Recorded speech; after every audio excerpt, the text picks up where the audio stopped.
السلام علیکم ورحمۃ اللہ وبرکاتہ۔ سامعین کرام، آج میں آپ کو امتحان میں کامیابی کا ایک بہت ہی زبردست وظیفہ بتانے جا رہا ہوں۔ شیخ الاسلام مفتی تقی عثمانی صاحب دامت برکاتہم اپنے خودنوشت سوانحی سلسلے یاد میں رقم تراز ہیں۔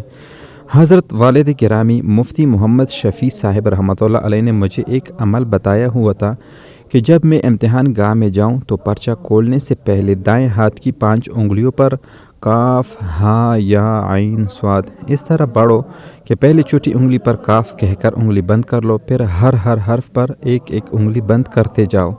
اس کے بعد کوفیتو کہو، پھر ہا، میم، عین، سین، قاف اس طرح پڑھو کہ ہا کہہ کر چھوٹی انگلی کھولو، پھر ہر حرف پر ایک ایک انگلی کھولتے جاؤ، پھر حمیتو کہو۔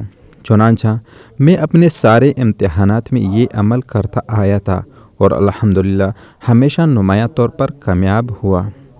تو میرے محترم دوستو، آپ بھی یہ وظیفہ آزمائیے، انشاءاللہ آپ کے 80% سے زیادہ نمبر آئیں گے۔